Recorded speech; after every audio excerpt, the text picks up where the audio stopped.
Denver's secrets were sweet, accompanied every time by a wild Veronica until she discovered cologne. Denver's imagination produced its own hunger and its own food, which she badly needed because loneliness wore her out.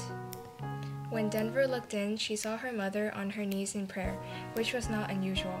What was unusual was that a white dress knelt down next to her mother and had its sleeve around her mother's waist. The dress and her mother together looked like two friendly grown-up women, one helping out the other. And her lifeless body grieved her, so she made the groan that made the person walking on a path not 10 yards away halt and stand right still. Suddenly she was eager for his eyes, to bite into them, to gnaw his cheek. You about the scariest looking something I've ever seen. What you doing back up in here?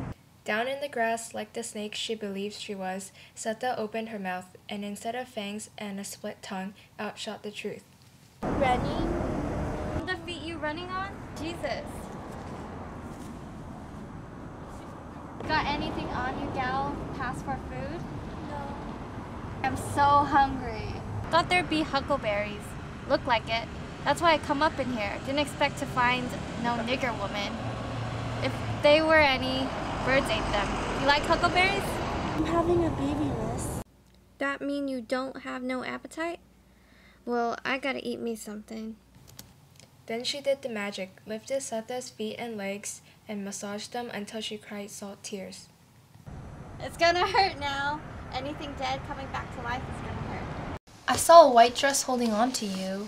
You say it was holding on to me? How? It looked just like you, kneeling next to you while you were praying, had its arms around your waist. Well, I'll be. What were you praying for, ma'am? Not for anything. I don't pray anymore. I just talk. What were you talking about? You won't understand, baby. Yes, I will. I was talking about time. It's so hard for me to believe in it. Some things go, pass on. Some things just stay. I used to think it was my memory, you know. Some things you forget, other things you never do, but it's not.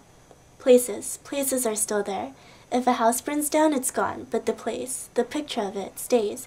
And not just in my memory, but out there in the world. What I remember is a picture floating around out there outside my head. I mean, even if I don't think it, even if I die, the picture of what I did or knew or saw is still out there, right in the place where it happened. Can other people see it? Yes. Oh, yes. Someday you'd be walking down the road and you hear something or see something going on, so clear, and you think it's you thinking it up. A thought picture. But no, it's when you bump into a memory that belongs to somebody else. Where I was before I came here, that place is real. It's never going away.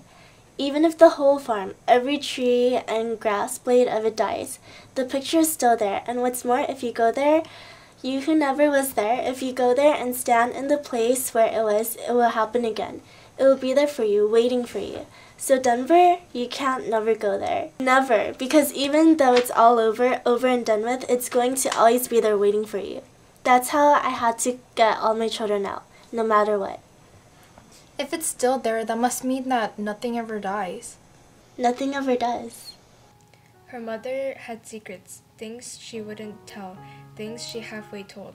Well, Denver had them too, and hers were sweet, sweet as lily of the valley cologne. When her dreams roamed outside 124, anywhere they wished, she saw them sometimes in beautiful trees, their little legs barely visible in the leaves. Sometimes they ran along the railroad track laughing, too loud apparently to hear her because they never did turn around. But this was not a normal woman in a normal house. As soon as Paul D had stepped through the red light, he knew that, compared to 124, the rest of the world was bald.